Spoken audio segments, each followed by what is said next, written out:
여기 보면 16절 거기에 창을 내되 그랬어요. 창을 낸데 거기는 어디일까요? 방주겠죠? 방주. 방주에 창을 내라는 거예요. 그러니까 이 방주는 뭐라고 그랬어요? 물론 역사적인 홍수 이야기지만 동시에 우리들의 이야기예요. 마음 성전 이야기죠. 그럼 마음 성전에 문을 내라는 거잖아요. 지금 창을 내라는 거잖아요. 응? 창을 내라. 창을 내지만 어디서 어떻게 내라고요? 위에서부터 한 규빗에 내고 이렇게 되어 있어요. 거기에 창을 낼 때 내다라고 하는 단어는 아사라고 하는 동사예요. 만들다. 그러니까 창을 만들어라 그런 얘기죠. 그런데 위에서부터 한 규빗에 내라. 이 내라라고 하는 것은 내고는 아사가 아니고 다른 단어입니다. 이것은 거기서 완성이야 라고 하는 단어예요. 완성 지어라. 거기서 끝내라. 그런 말씀이에요. 근데 이제 문제는 이 창이 뭐냐 이거예요. 우리 마음 성전에 창을 낼 수 있나요? 근데 창을 내라는 거예요. 창을 만들어라는 거죠.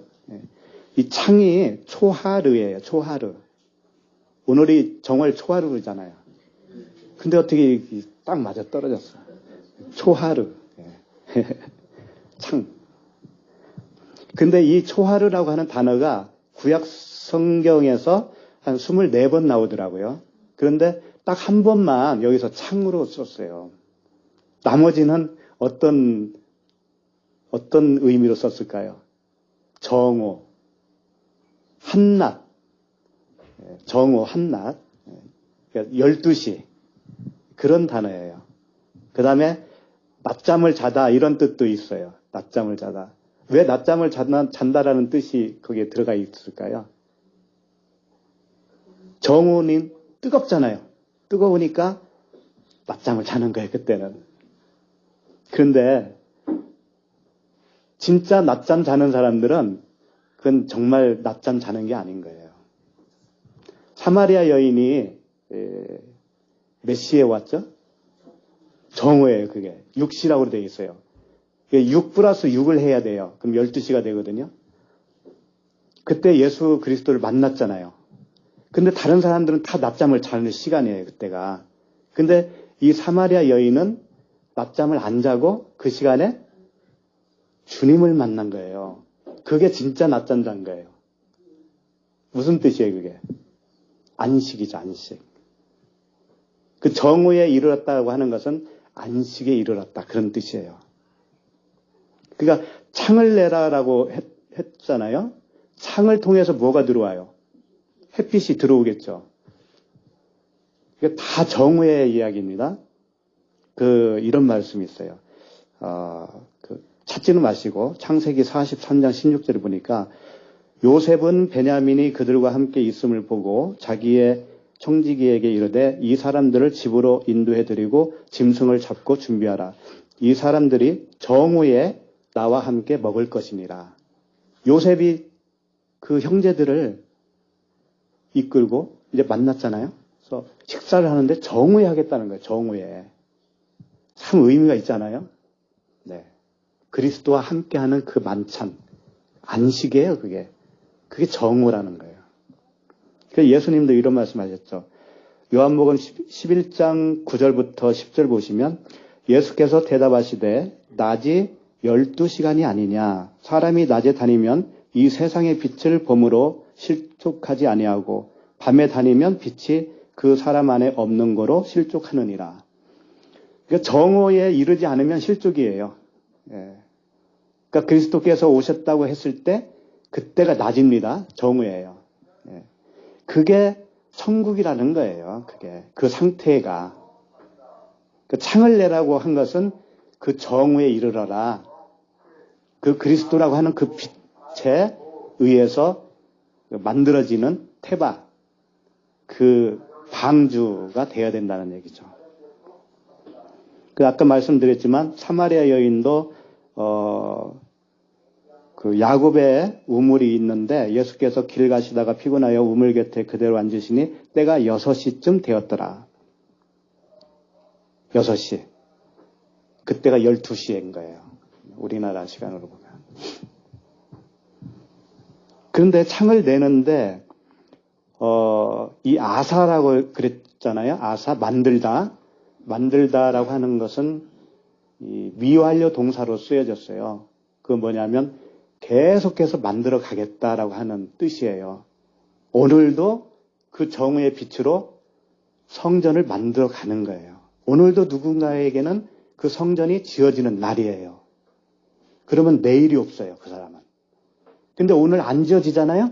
그럼 내일이 또 있어요, 그 사람에게는. 또 내일 염려해야 돼. 그러니까 내일이 오지 말라고 계속 너 오지 마, 오지 마. 너 오늘 여기서 끝내. 그러는 거예요. 그러니까 내일이 염려한다고 하는 말이 그게 그런 뜻이에요. 그리고 이제 이런 말씀이 있잖아요. 너희는 세상의 빛이다. 산 위에 있는 동네가 숨겨지지 못할 것이요. 그런 말씀이 있죠. 너희는 세상의 소금이다, 빛이다 그랬어요. 이게 무슨 뜻이에요? 세상이 뭘까요? 세상이. 세상이 이제 코스모스라고 하는 단어인데, 이 세상일까요? 만들어진 이 세상? 내가 세상입니다. 내가 세상인 거예요. 내가 땅인 거예요. 항상 그렇게 생각하셔야 돼. 하나님은 다른 데 관심 없어요. 사람에게만 관심 있어요.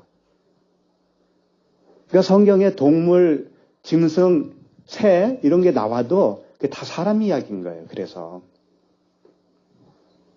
사람만 하나님 될 수 있는 거예요. 사람만. 그렇기 때문에 다른 모든 것들은 그냥 장식품이라고 생각하시면 된 거예요. 이 우주 만물이 다. 그러니까 산 위에 있는 동네라고 하는 것은 뭐냐면 그 율법이죠.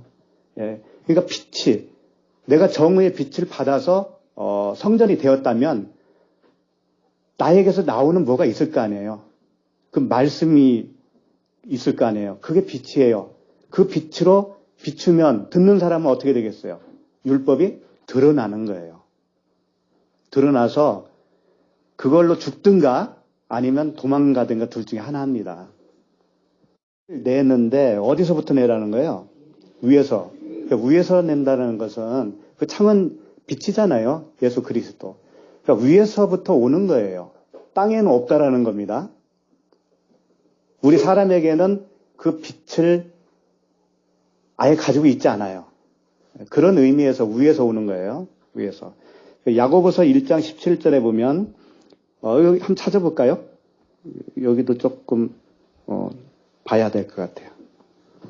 야고보서 1장 17절입니다. 온갖 좋은 은사와 온전한 선물이 다 위로부터 빛들의 아버지께로부터 내려오나니 그는 변함도 없으시고 회전하는 그림자도 없으시니라. 빛들의 아버지께로부터 내려오는데 위로부터 내려오는 거예요. 자, 그런데 온갖 좋은 은사 이렇게 되어 있죠. 이게 뭘까요? 은사가. 좋은 은사가. 뭐 병 고치는 은사, 방언의 은사 뭐 이런 건가요? 예, 그런 의미로 많이 받아들였죠. 근데 이제 여기 보면 좋은이라고 하는 단어는 이제 아가도스예요. 선하다 그런 뜻입니다. 하나님 아버지만 선하다 할 때 그 단어예요.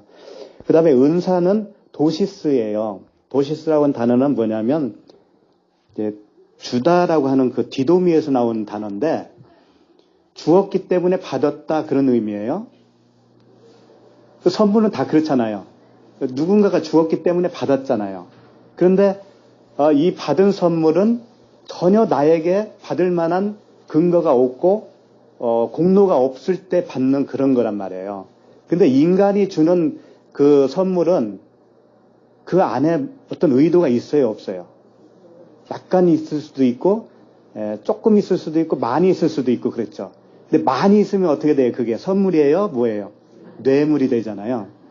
예, 그런데 하나님이 주시는 선물은 이 도시스, 이것은 내가 받을 수 있는 어떤 자격이나 어떤 근거가 없는데 그 받는 거예요.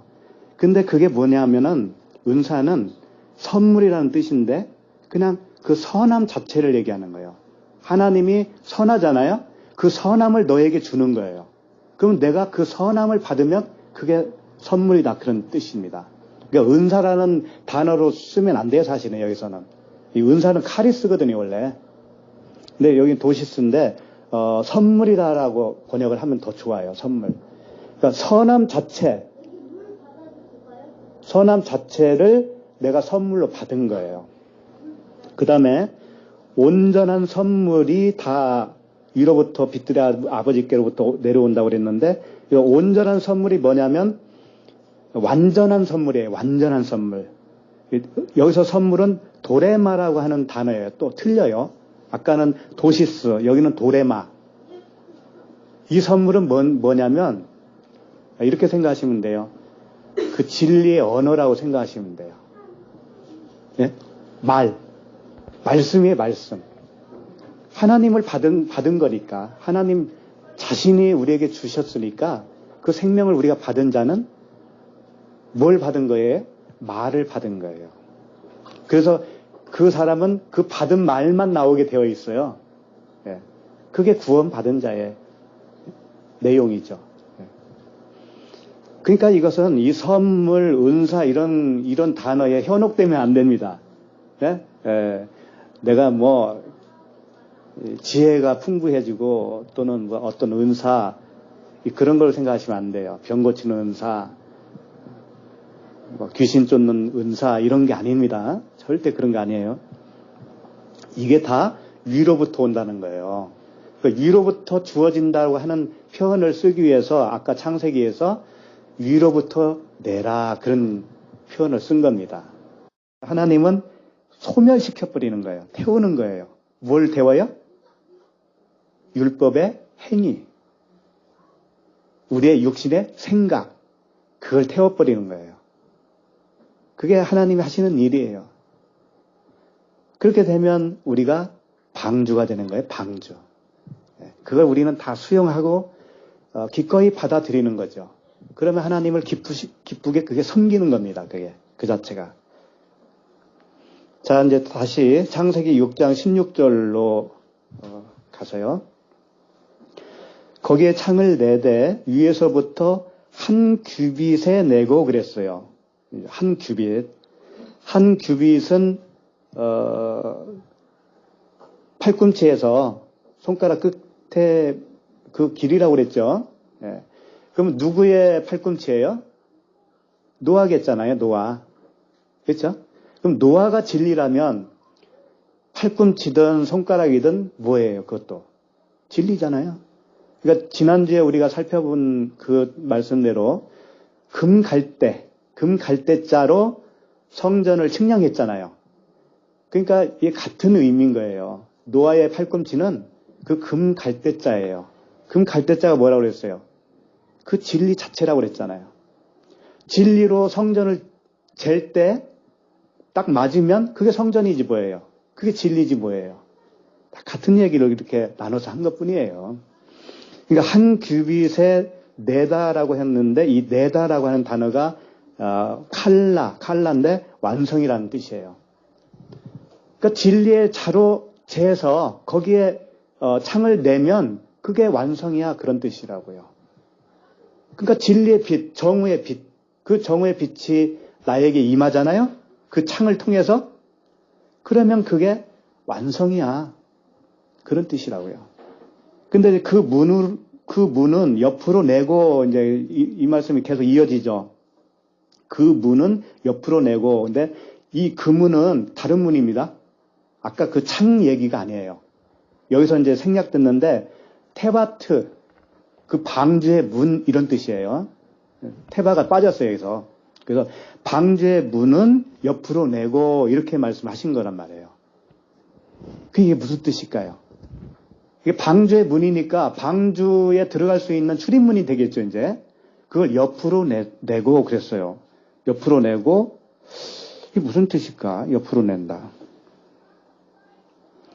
그 문은 페타흐라고 하는 문이에요. 근데 이게 어디서 유래가 됐냐면 이래서 원어가 좀 좋아요. 그래서 그런 걸 좀 알려고 하는 거예요. 뭐 많이 알아서 그런 거 하는 거 아닙니다.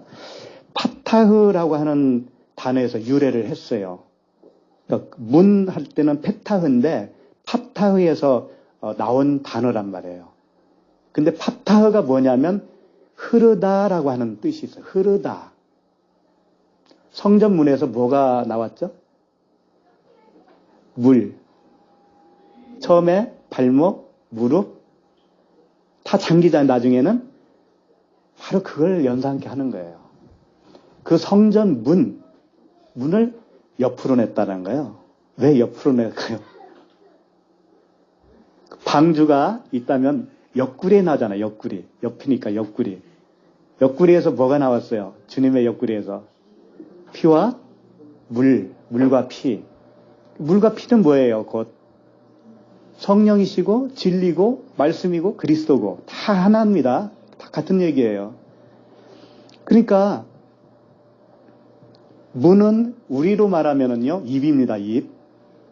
무덤이 열린 무덤 표현을 하잖아요. 열린 무덤에서 뭐가 나오는 거예요? 악취가 나오잖아. 악취. 그 썩은 시체. 그런데 우리가 성전이면 성전 문에서 뭐가 나와요? 생수가 나오죠. 그러니까 옆으로 내라고 하는 것은 예수 그리스도의 옆구리를 통해서 그 십자가의 죽으심을 통해서 진리의 성령이 나오신다 그런 거예요. 그게 성전을 지어지는 과정을 지금 설명하고 있는 거라고 이게 다. 그러면 우리도 역시 성전이 되려면 어떻게 해야 된다? 그 옆구리에서 그 성령이 나오듯이 우리도 십자가에서 어떻게 해야 된다? 죽어야 된다. 근데 우리가 죽는 게 아니고 죽어 주셨으니까 그 죽어 주심이 누구의 죽음이다? 나의 죽음이다. 그걸 받아들이는 거예요. 네, 받아들이는 거, 기꺼이 받아들이는 거예요. 그게 기쁘시게 섬기는 겁니다. 하나님을. 기꺼이 받아들이는 게. 그럼 이제 오늘 다 죽은 거예요, 우리. 그럼 내일이 있어요, 없어요? 없어요. 영원만 있는 거예요. 그러니까 오늘만 있는 거예요. 그럼 염려가 돼요, 안 돼요, 이제는? 안 되죠. 오늘 살면 되는데? 내일도 오늘이에요, 또. 네. 그러니까 하루 살면 계속 그 하루하루가 영원이에요, 우리는. 얼마나 좋아요. 근데 이제 그 다음 이제 끝에 보면 뭐라고 해서 상중하 3층으로 할지니라 그랬잖아요. 예, 그 성전 구조가 3층으로 되어 있다 그런 얘기죠. 예. 그래서 이것은 그 3일길 많이 들어보셨을 거예요. 주님이 3일 만에 부활하시고 그런 모델로 여러 가지 설명을 해요. 애굽에서 광야로 나오잖아요. 나올 때 3일길이라고 그랬어요. 그리고 애굽, 광야, 그 다음에 가나안 이 세 단계로 그걸 설명을 한다고요. 3층으로. 그런 의미의 구조다 그런 얘기예요.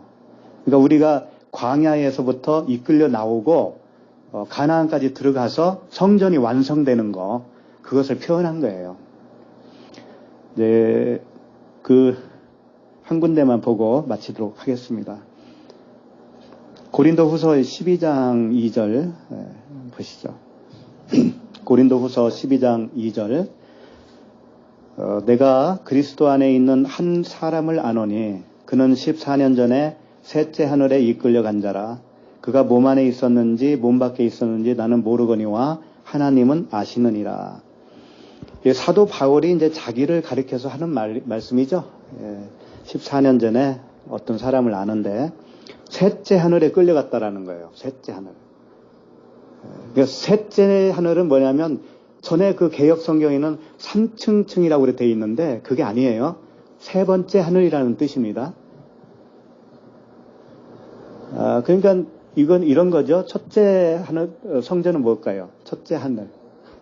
보이는 성전을 말할 수가 있겠죠. 그 다음에 육체로 오신 예수 그리스도. 그 다음에 영으로서 성령으로서 보이지 않는 성전. 우리들 그러니까 우리들 마음 성전이 셋째 하늘인 거예요. 그런데 바울은 그 셋째 하늘에 어떤 그 좀 다른 설명을 하고 있어요. 그 다음 절 3절 내가 이런 사람을 아노니 그가 몸 안에 있었는지 몸 밖에 있었는지 나는 모르거니와 하나님은 아시느니라. 그가 낙원으로 이끌려가서 말로 표현할 수 없는 말을 들었으니 사람이 가히 이르지 못할 말이로다 그랬어요. 그러니까 몸 안에 있었는지 몸 밖에 있었는지 알 수 없다라는 건 뭐냐면 우리 안에 영과 육이 같이 있는 걸 표현하는 거예요. 내가 나를 보는 거죠. 그 겉사람을. 그전에는 그걸 몰랐어요. 그전에는. 그런데 그 성전된 자신을 보는 거예요. 그러니까 몸 밖에 있는지 몸 안에 있는지 모른다고 표현을 쓸 수밖에 없는 거예요. 우리도 그러잖아요. 어떨 때는 몸 안에 있는 게 나오는 건지 몸 밖에 있는 게 나오는 건지 알 수 없는 그런 자기 존재를 경험할 거예요. 결국은 사도 바울도 어떤 이상한 다른 하나 그 성전을 경험한 게 아니고 그런 하늘을 경험했다는 게 아니고 자기 안에 이루어진 성전을 본 건데 정말 그 장성한 자가 볼 수 있는 그런 수준의 것을 말하고 있어요. 그러니까 우리도 다 이렇게 돼야 되는 거예요. 그리스도의 장성한 분량에까지 이르라라고 그랬잖아요. 그러니까 우리는 그 숙제가 남아있는 거란 말이에요. 근데 그것은 내가 할 수 있는 것도 아닙니다. 그것조차도. 그런데 그 더 넓이와 길이가 넓어지고 깊어지려면 내가 할 수 있는 건 딱 한 가지 있긴 있어요. 뭐냐면 말씀을 들음으로 인해서 자기가 부인되어져야 돼요. 날마다. 바울이 고백했듯이 날마다 죽는다고 그러잖아요. 아유 죽어야지 이런 뜻이 아니고 아포트네스코라는 단어예요. 그게 날마다 죽는다고 하는 게. 그게 뭐냐면 십자가에서 내가 달려있다라고 하는 인식을 하고 있는 거예요.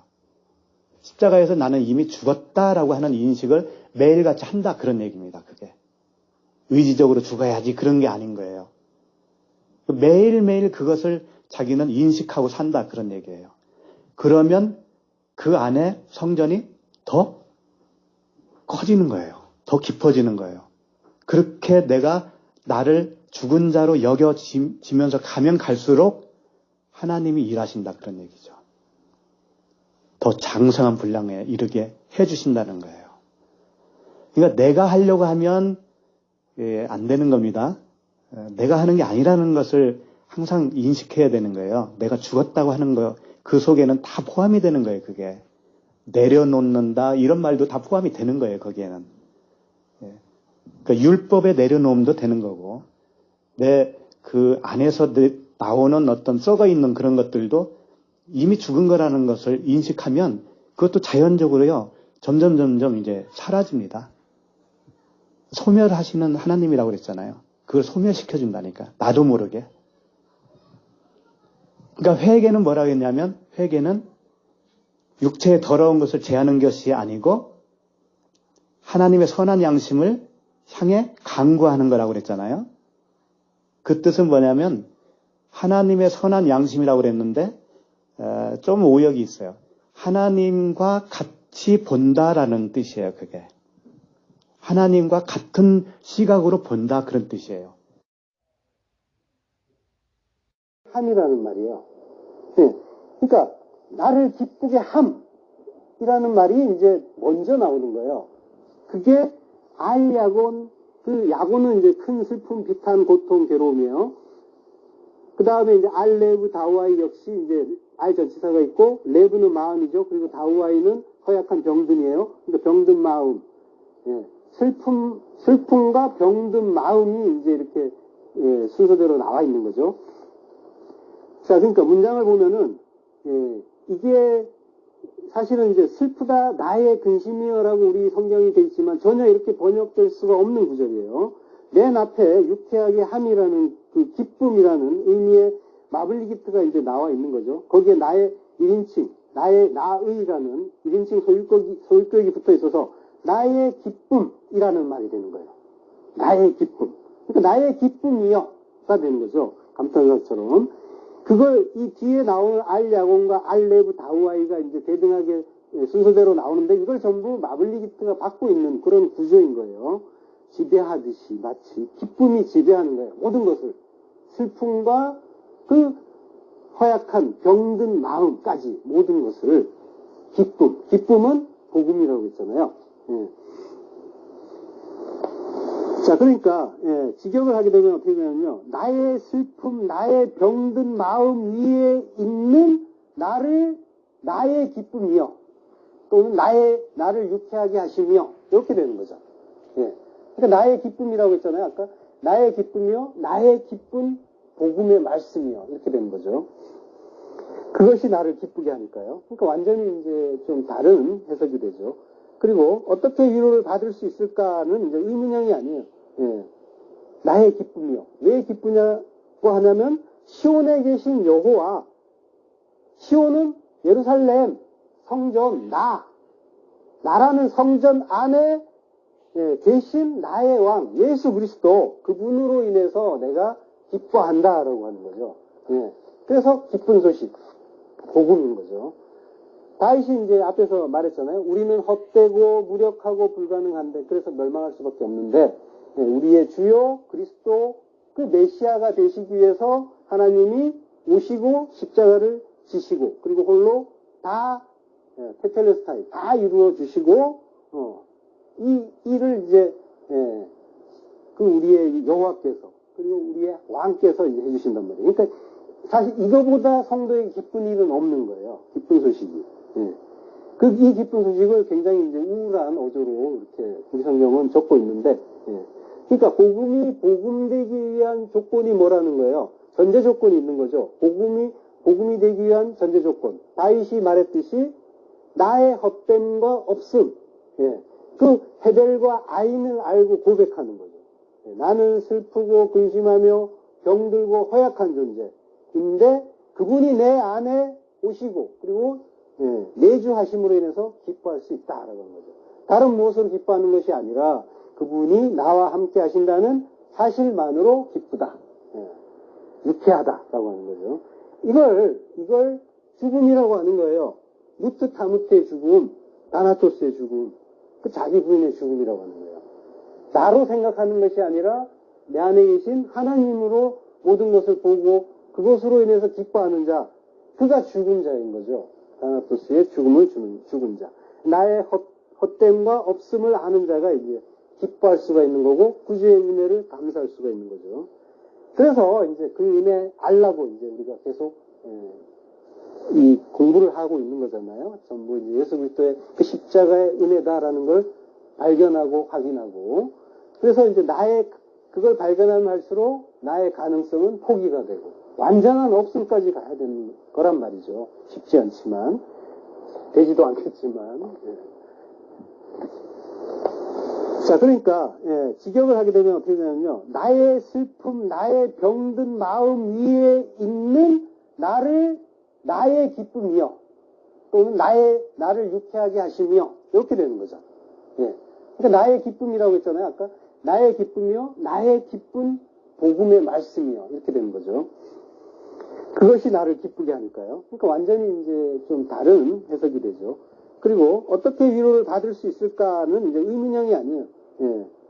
나의 기쁨이요. 왜 기쁘냐고 하냐면 시온에 계신 여호와, 시온은 예루살렘 성전, 나라는 성전 안에 계신 나의 왕 예수 그리스도, 그분으로 인해서 내가 기뻐한다라고 하는 거죠.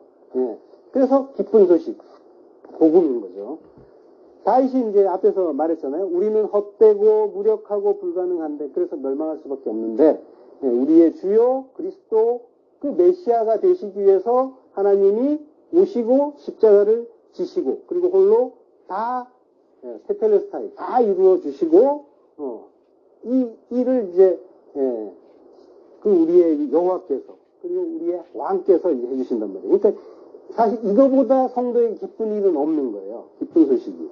이 기쁜 소식을 굉장히 이제 우울한 어조로 이렇게 우리 성경은 적고 있는데, 그러니까 복음이 복음되기 위한 조건이 뭐라는 거예요? 전제 조건이 있는 거죠. 복음이 되기 위한 전제 조건. 다윗이 말했께서 이제 해주신단 말이에요. 그러니까 사실 이거보다 성도에게 기쁜 일은 없는 거예요. 기쁜 소식이.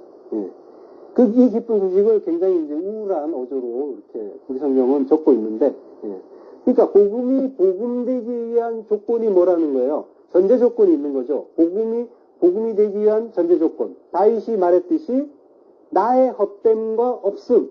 예. 그 헤벨과 아인을 알고 고백하는 거죠. 예. 나는 슬프고 근심하며 병들고 허약한 존재인데 그분이 내 안에 오시고 그리고 예, 내주하심으로 인해서 기뻐할 수 있다라는 거죠.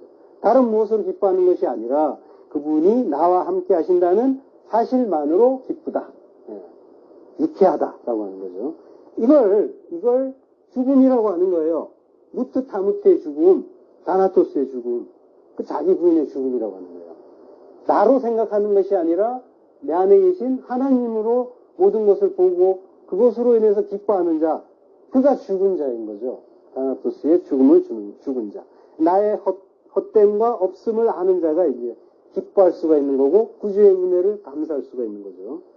그래서 이제 그 은혜 알라고 이제 우리가 계속 이 공부를 하고 있는 거잖아요. 전부 이제 예수 그리스도의 그 십자가의 은혜다라는 걸 발견하고 확인하고 그래서 이제 그걸 발견하면 할수록 나의 가능성은 포기가 되고 완전한 없음까지 가야 되는 거란 말이죠. 쉽지 않지만 되지도 않겠지만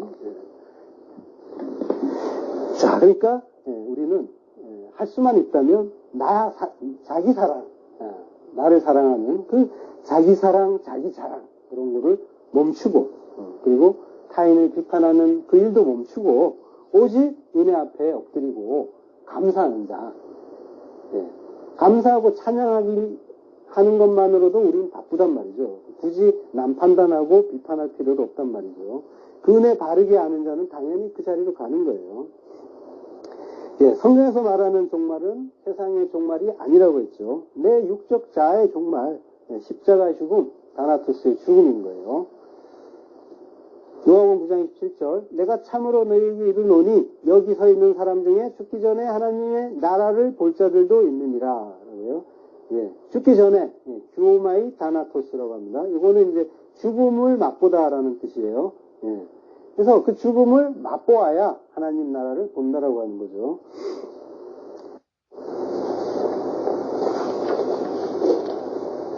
예, 방주의 길이가 이제 300규빗이라고 하죠. 방주는 이제 성전이고요. 그 이제 300이라는 거는 이제 3은 하늘의 수라고 있잖아요. 그러니까 이 하늘을 완전하게 이룬다. 이게 이제 300의 의미고요. 그 뒤에 나오는 높이도 마찬가지죠. 30규빗. 예, 3을 이룬다. 예. 그리고 너비는 50규빗. 50은 이제 시년이잖아요. 예. 그리고 이제 16절로 넘어가서요. 거기에 창을 내되 위에서부터 한 규빗에 내고. 예. 그 창을 낸다는 말은 이제 창이라는 거는 초하르라는 말이에요. 초하르는 이게 원래 창이라는 단어는 아니에요. 근데 창이라는 의미로 이제 그 의도적으로 쓰긴 썼어요. 예. 그 성경에 이 단어가 24번 나오는데 모두 이제 한낮이에요. 한낮, 정오 그런 의미예요. 근데 딱 한 번만 창이라는 의미로 이제 쓰였는데 여기에서 쓰인 거죠. 근데 이제 창이나 창문이라는 단어가 없는 게 아니에요. 성경에 다른 단어가 있어요. 근데 굳이 이 단어를 쓴 거예요. 창세기 8장에 보면 이제 비둘기를 창문으로 내보내는 장면이 있잖아요. 그 창은 다른 창이에요. 예. 예, 이거는 이제 할론이라는 창이죠.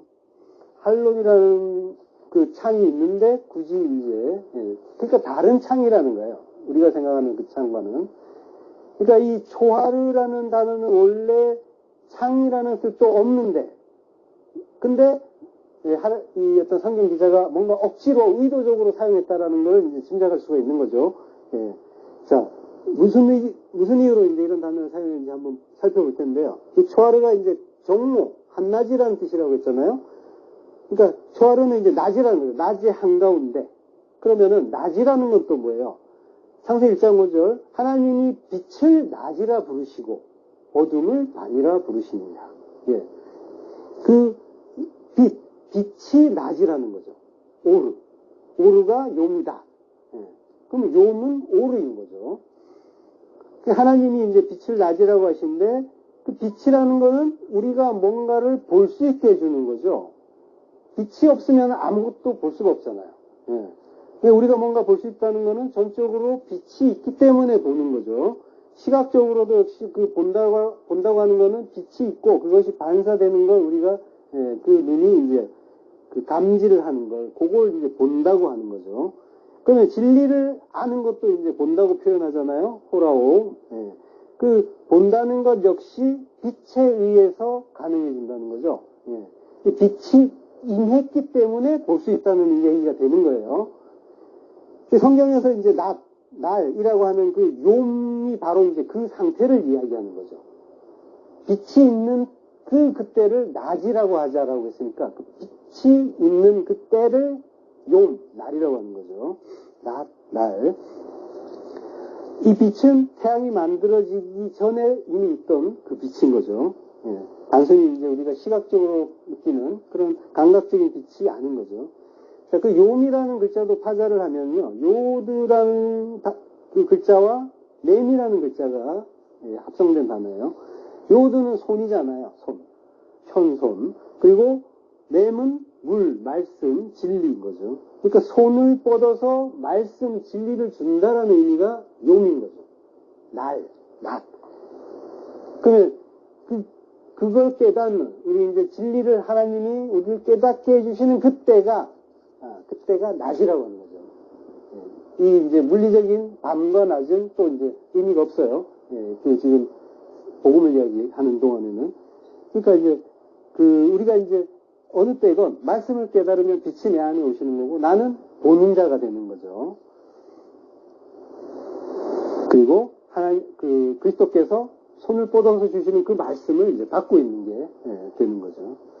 그 빛 오르라는 말도 이제 또 파지하면은 알레파하고 이제 레시잖아요. 그게 하나님이 시작하신다라는 그런 의미가 되는 거죠. 하나님이 머리다라는 의미도 되고 하나님이 시작하신다. 하나님이 그래서 이제 창조의 첫날에 빛을 주시면서 시작을 하시죠. 빛이 있으라 하면서 이제 시작을 하시잖아요. 그러니까 혼돈과 공허인 우리, 슬픔과 허무뿐인 우리를 살게 하고 기쁨을 주시는 것. 이게 이제 빛인 거죠. 우리에게 빛을 주시고 그 진리를 알게, 성전으로 지어지게 이제 시작하시는 거죠. 하나님의 그 성전 만들기가 이제 시작되시는 거죠. 반면에 이제 빛이 없는 때는 호셰크라고 하죠. 밤, 어둠. 밤이 아니고 이제 흑암, 어두움인 거죠. 밤은 라일이고요.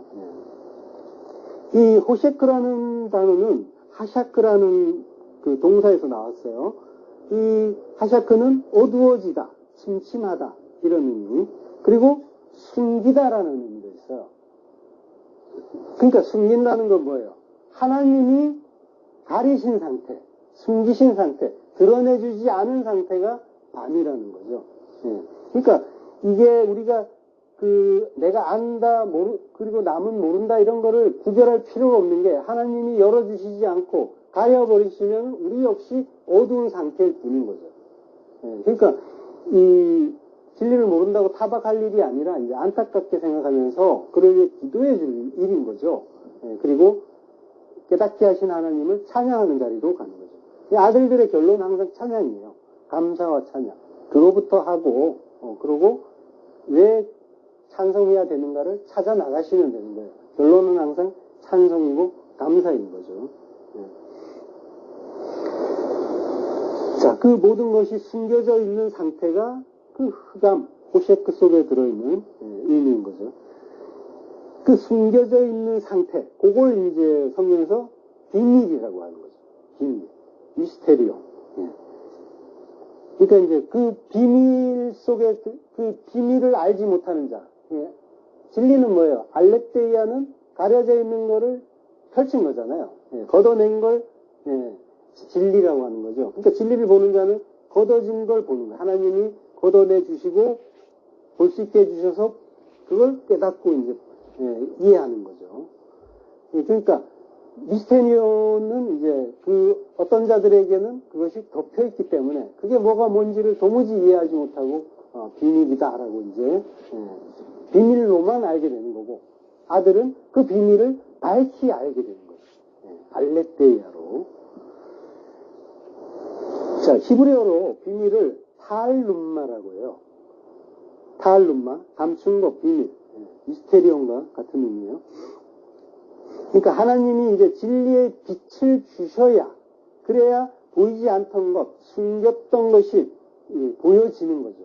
그래서 볼 수 있게 되고 그걸 알 수 있게 되는 거죠.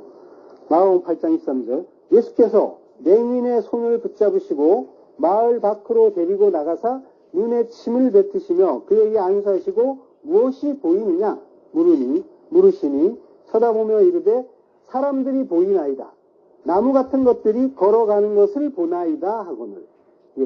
이에 그 눈에 다시 안수하심에 그가 주목하여 보더니 나아가서 모든 것을 밝히 보는지라. 예수님이 맹인을 눈뜨게 하시는 장면이죠. 티플로스, 눈먼 자, 눈먼.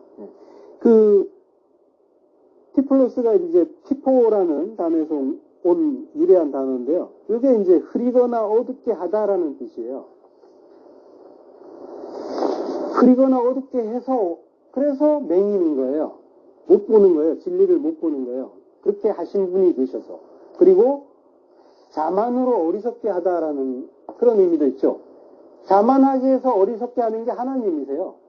하나님이 인간을 자만에 빠지게 하고 어리석게 하시는 거예요. 그가 맹인이란 말이죠.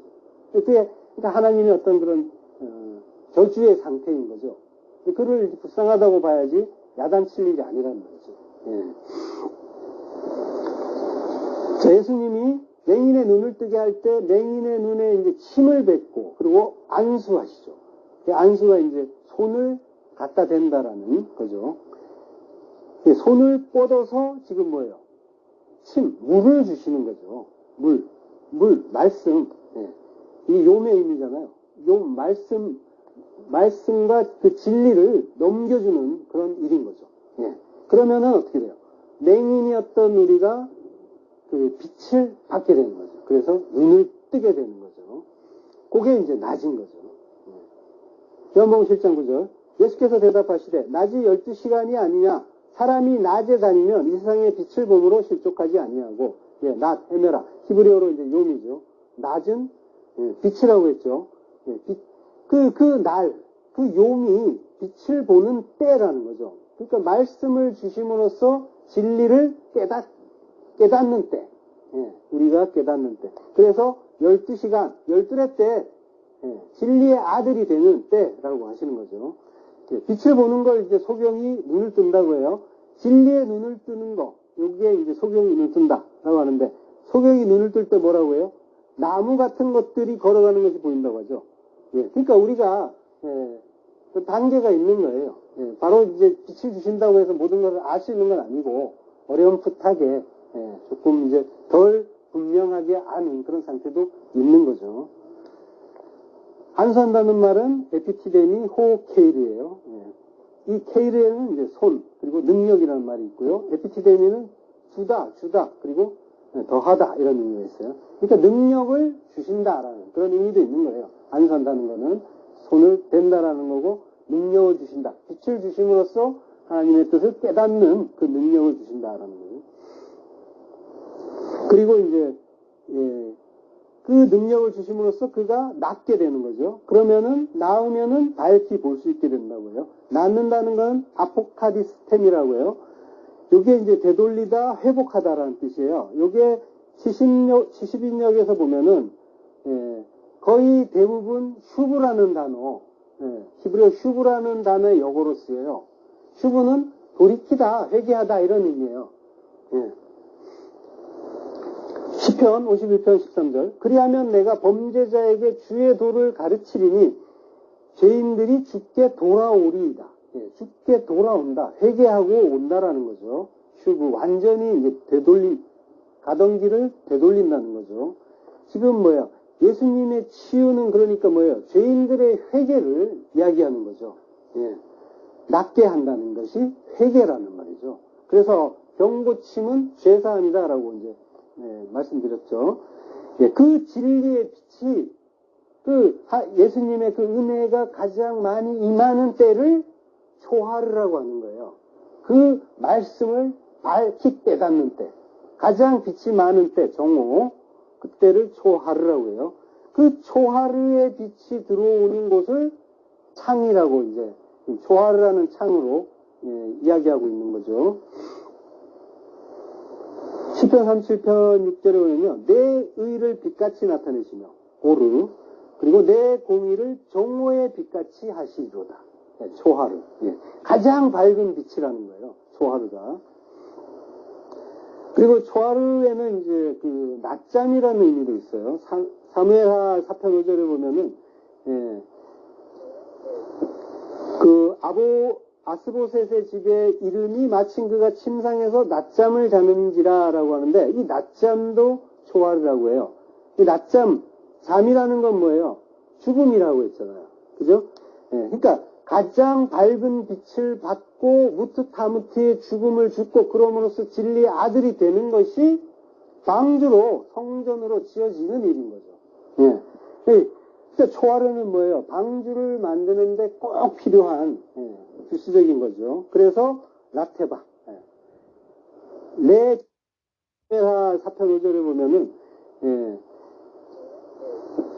그 아스보셋의 집에 이름이 마침 그가 침상에서 낮잠을 자는지라라고 하는데 이 낮잠도 초하루라고 해요.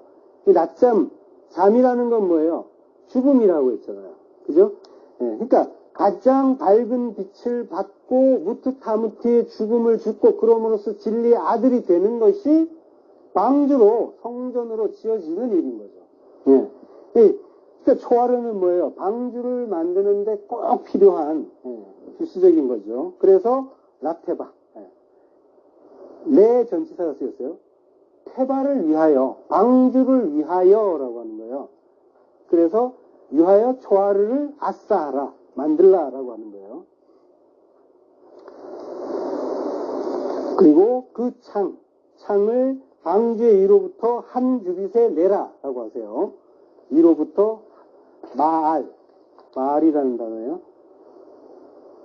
그 위로부터 뭐 이상으로 위로 이런 뜻이고요. 규빗은 암마라고 했죠. 내라고 하는데 그 내라는 이제 칼라예요. 칼라라는 이제 단어인데 완성하다, 성취하다 이런 뜻이에요. 그러니까 창을 처음에 이제 그 내라라고 할 때는 아싸예요. 창을 내되 그러면서 이제 위로부터 내라라고 할 때는 칼라라는 말을 쓴단 말이죠. 이게 이제 서로 다른 단어예요. 칼라는 이제 완성하다, 성취하다, 소모하다, 끝내다 이런 뜻이죠. 칼라에 그 해당하는 헬라어가 텔레오라는 단어예요. 텔레오가 이제 끝내다, 끝나다, 완성하다, 성취하다 똑같은 의미죠. 자, 예수님이 이제 십자가에서 다 이루었다라고 하실 때 테텔레스타이 하시죠. 이 말이 이제 이 텔레오라는 단어의 직설법 완료 수동태 3인칭 단수형이에요. 이게 이제 그 중요한 거는 여기서 이제 그 테텔레스타이가 능동태가 아니라 이제 수동태라는 거예요. 그러니까 예수님이 스스로 다 이루셨다는 게 아니라 아버지가 이루게 하셔서 다 이루었다. 아버지에 의해서 다 완성됐다, 성취됐다라고 하시는 거죠. 자, 그러니까 위로부터 완성됐다, 성취됐다라고 해요. 지금 창을 위로부터 내대라는 말이 창을 위로부터 완성하다, 성취하다 이런 의미가 이제 되는 거죠. 칼라니까. 그러면 이제 뭐가 성취되고 뭐가 완료됐다는 거예요. 지금 여기에 이제 본문을 보면은 그 속에서 찾아야 되는 거죠. 자, 여기에 암마라는 말. 규빗이 암마라고 했잖아요. 이 규빗이라는 거는 이제 후대의 도량형의 어떤 해석인 거고, 성경에 쓰인 그 글자는 이제 암마란 말이에요. 암마는 이제 알레프와 맴이에요. 그리고 해가 있는데 해는 이제 큰 의미는 없어요. 붙었다 떨어졌다기도 하고 변형되기도 하니까. 그러면 알레프와 맴인데 이건 뭐예요? 하나님의 말씀이에요. 위로부터 하늘로부터 하나님 말씀이 성취됐다. 요게 위로부터 한 규빗을 내고라는 것. 그 구절에 그 속에 담긴 의미인 거죠.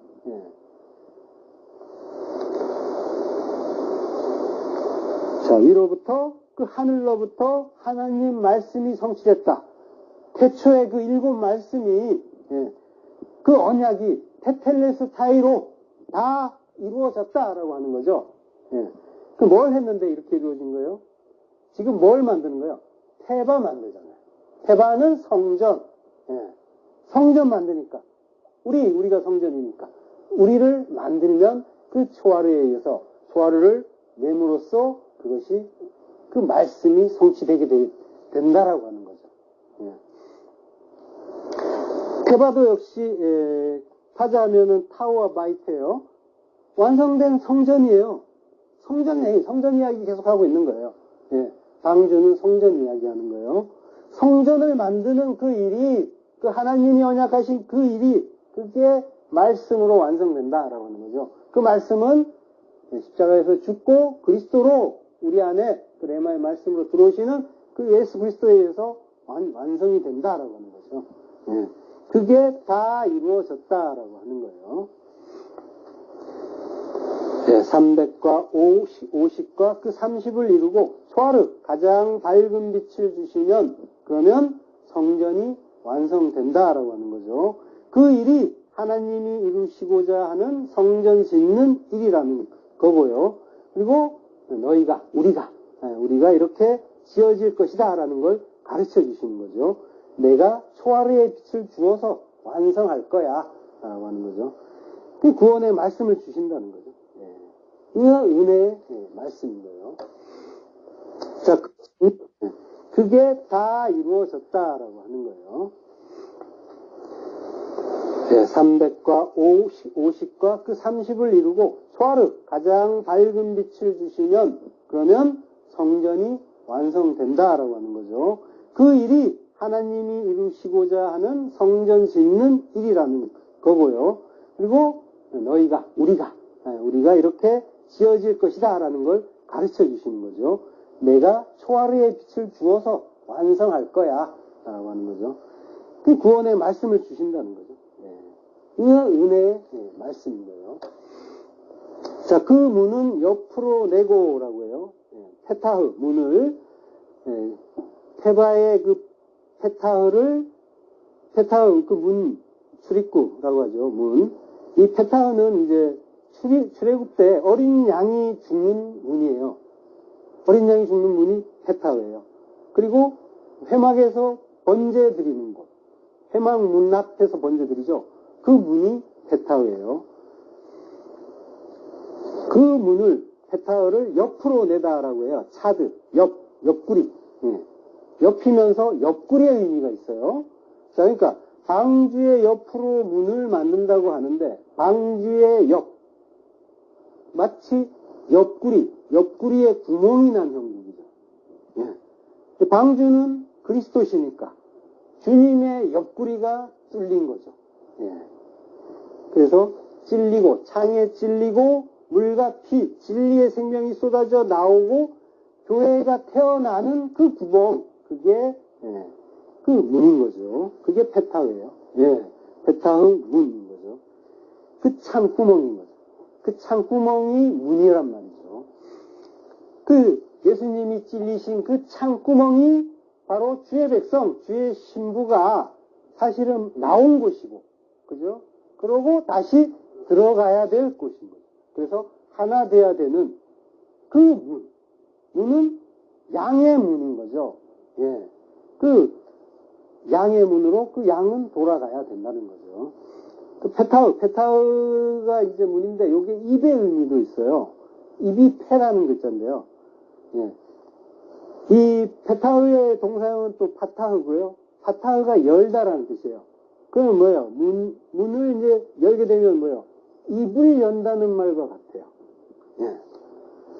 복음서에 보면은 이제 예수님이 입을 열어 가라사대라고 하시죠.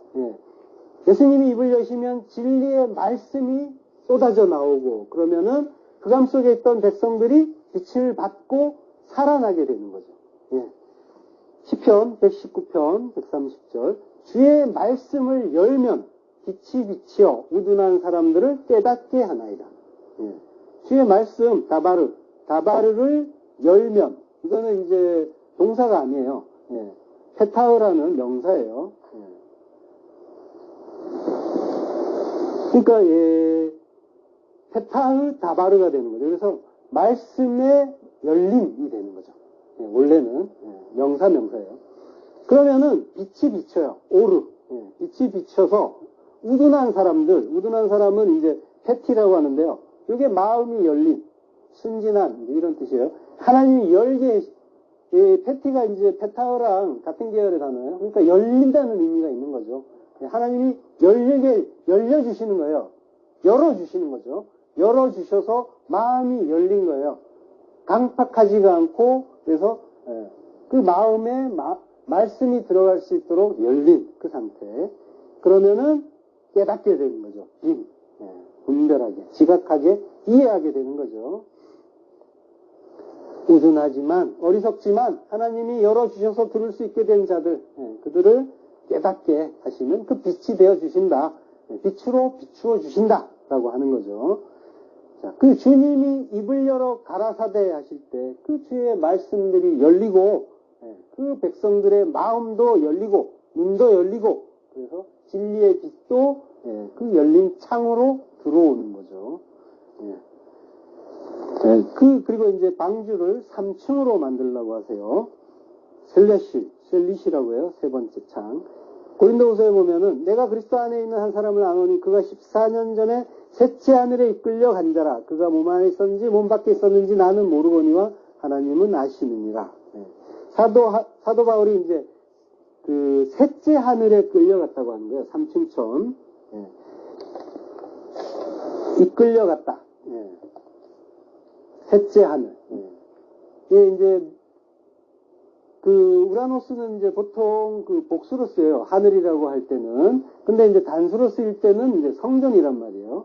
여기에 쓰인 단어는 이제 단수예요. 그러니까 성전이에요. 세 번째 성전에 갔다 왔다라고 하는 거예요. 물론 실제로 하늘을 다녀왔을 수도 있죠. 그런 걸 보는 분들이 간혹 있잖아요. 그러니까, 근데 이제 그 바울이 이야기하고 싶은 거는 내가 세 번째 하늘이 세 번째 성전이 됐다라는 걸 설명해 주는 거예요. 우리에게.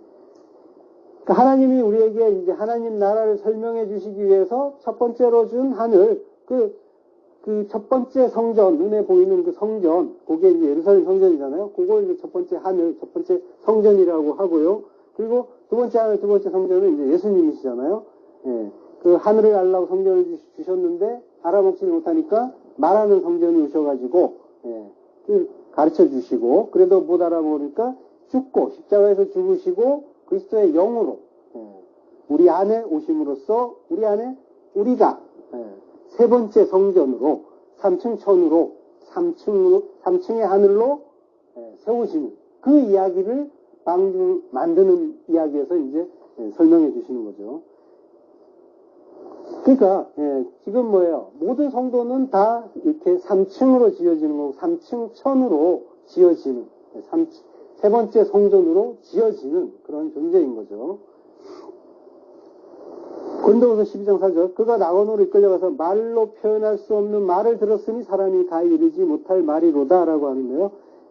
말로 표현할 수 없는 말 아르레토스 말할 수 없는 그 말 레마의 말씀 인간의 능력을 초월한 것이기 때문에 표현할 수 없는 그 말씀 하나님이 열어주지 않으면 아무도 깨달을 수 없는 그 말씀 그 진리, 그걸 앞으로 들었다, 듣고 깨달았다, 라는 뜻이죠.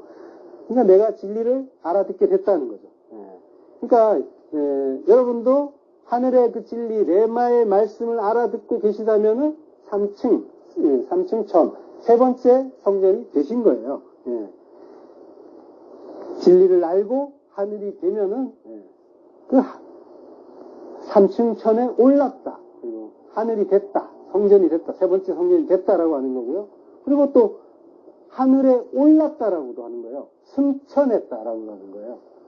그런 구절이 있잖아요. 성경에 에녹이 승천했다. 엘리야가 승천했다. 이게 이제 우리 이야기인 거예요. 하늘이 되면은 하늘에 올랐다. 세 번째 하늘에 올랐다.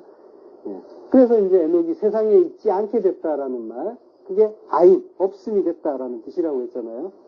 그러니까 모든 성도가 진리를 깨닫고 그리고 자기 부인의 죽음을 죽으면 하늘이 되는 거고요. 그리고 나라는 세상에서 내가 삭제가 되는 거니까 나는 세상에 없는 자가 되는 거죠. 예. 방주의 그 3층, 이게 이제 바로 이러한 진리들을 이제 설명해 주는 일이고요. 방주는 이제 성도가 예수 그리스도라는 그 구원의 방주의 문으로 들어가죠. 양의 문으로 이제 들어가서 심판을 통과하고 안식을 얻는 그 진리를 가르쳐 주는 일이면서 동시에 나라는 성전 또한 3층천으로 완성되고 칼라 그리고 그리스도와 하나 되는 진리를 가르쳐 주는 그러한 일인 거예요. 방주 짓는 일이. 이것이 모두 십자가에서 옆구리가 찔리면서 그 문을 열어주신 예수 그리스도의 은혜로 이루어지는 일인 거죠. 양의 문을 통과한 양은 어떻게 됩니까? 첫 번째 그 제물, 그 유월절 양으로 죽으신 우리 구주처럼 반드시 번제단의 제물로 살라지게 된 거예요. 그게 양들의 운명인 거예요. 그러니까 그렇게 죽어야 된다라는 그런 양의 문을 통과한 자, 방주 안으로 들어온 자, 그가 양의 문을 통과한 자예요. 양의 문을 통과한 자는 반드시 번제단으로 가는 거예요. 거기에서 아인, 없음이 되는 거란 말이에요. 완전히 불살라져서. 그것 또한 이제 방주가 다 가르쳐주는 진리인 거죠. 이 모든 진리의 빛을 초월의 창으로 받아서 가장 밝은 그 정오에 우리는 잘 죽는 자들인 거죠. 그래서 그렇게 잘 죽고 40의 홍수, 40의 광야, 그 지난한 길을 걸어가는 그런 걸 주신다는 거죠. 이 은혜의 말씀인데요. 자, 그 문은 옆으로 내고라고 해요. 페타흐 문을 페바의 그 페타흐 그 문 출입구라고 하죠. 문. 이 페타흐는 이제 출애굽 때 어린 양이 죽는 문이에요. 어린 양이 죽는 문이 페타흐예요. 그리고 회막에서 번제 드리는 곳, 회막 문 앞에서 번제 드리죠. 그 문이 페타흐예요. 그 문을 페타흐를 옆으로 내다라고 해요. 차드, 옆구리. 옆이면서 옆구리의 의미가 있어요. 자, 그러니까 방주의 옆으로 문을 만든다고 하는데 방주의 옆, 마치 옆구리에 구멍이 난 형국이죠. 방주는 그리스도시니까 주님의 옆구리가 뚫린 거죠. 그래서 창에 찔리고 물과 피, 진리의 생명이 쏟아져 나오고 교회가 태어나는 그 구멍, 그게 그 문인 거죠. 그게 페타흐예요. 페타흐 문인 거죠. 그 창구멍인 거죠. 그 창구멍이 문이란 말이죠. 그 예수님이 찔리신 그 창구멍이 바로 주의 백성, 주의 신부가 사실은 나온 곳이고, 그죠? 그러고 다시 들어가야 될 곳인 거죠. 그래서 하나 돼야 되는 그 문은 양의 문인 거죠. 그 양의 문으로 그 양은 돌아가야 된다는 거죠. 여러분도 하늘의 그 진리 레마의 말씀을 알아듣고 계시다면은 3층천 세 번째 성전이 되신 거예요. 진리를 알고 하늘이 되면은 그 3층천에 올랐다. 그리고 하늘이 됐다. 성전이 됐다. 세 번째 성전이 됐다라고 하는 거고요. 그리고 또 하늘에 올랐다라고도 하는 거예요. 승천했다라고 하는 거예요. 그런 구절이 있잖아요. 성경에 에녹에 승천했다. 엘리야가 승천했다. 이게 이제 우리 이야기인 거예요. 하늘이 되면은 하늘에 올랐다. 세 번째 하늘에 올랐다. 그래서 이제 에녹이 세상에 있지 않게 됐다라는 말, 그게 아인, 없음이 됐다라는 뜻이라고 했잖아요. 그러니까 모든 성도가 진리를 깨닫고 그리고 자기 부인의 죽음을 죽으면 하늘이 되는 거고요. 그리고 나라는 세상에서 내가 삭제가 되는 거니까 나는 세상에 없는 자가 되는 거죠. 방주의 그 3층, 여기에 이제 바로 이러한 진리들을 이제 설명해 주는 일이고요. 방주는 이제 성도가 예수 그리스도라는 그 구원의 방주의 문으로 들어가죠. 양의 문으로 이제 들어가서 심판을 통과하고 안식을 얻는 그 진리를 가르쳐 주는 일이면서 동시에 나라는 성전 또한 삼층천으로 완성되고 칼라 그리고 그리스도와 하나 되는 진리를 가르쳐 주는 그러한 일인 거예요. 방주 짓는 일이. 이것이 모두 십자가에서 옆구리가 찔리면서 그 문을 열어주신 예수 그리스도의 은혜로 이루어지는 일인 거죠. 양의 문을 통과한 양은 어떻게 됩니까? 첫 번째 그 제물, 그 유월절 양으로 죽으신 우리 구주처럼 반드시 번제단의 제물로 살라지게 되는 거죠. 그게 양들의 운명인 거예요. 그러니까 그렇게 죽어야 된다라는 그런 양의 문을 통과한 자, 방주 안으로 들어온 자, 그러니까 양의 문을 통과한 자예요. 양의 문을 통과한 자는 반드시 번제단으로 가는 거예요. 거기에서 아인, 없음이 되는 거란 말이에요. 완전히 불살라져서. 그것 또한 이제 방주가 다 가르쳐주는 진리인 거죠.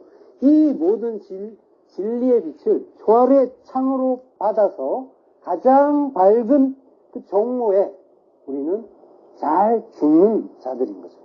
그래서 그렇게 잘 죽고 40의 홍수, 40의 광야, 그 지난한 길을 걸어가는 그런 어떻게 보면 동반자이기도 하고요. 그 길 잘 건너가시기를 축원합니다. 하나님 은혜를 감사합니다. 혼돈과 공허인 그 우리 안에서 그 빛으로 성전 만들기를 시작하신 우리 주 예수 그리스도의 그 은혜를 찬송합니다. 그 옆구리, 그 창에 찔리시고 문을 내시고 우리를 구원의 방주 속으로 들어오게 하시니 감사합니다. 우리가 방주에 탔다고는 하지만 우리는 여전히 흑암이고 여전히 저녁입니다. 그 방주 속에서 가장 밝은 빛, 그 초월의 빛을 받아 구주의 은혜를 밝히 깨닫고 하루속히 없음이 되고 빈 배가 되고 그래서 그 은혜에 대한 찬송만 가득 실을 수 있도록 하나님 은혜를 내려 주옵소서. 예수 그리스도의 이름으로 기도했습니다.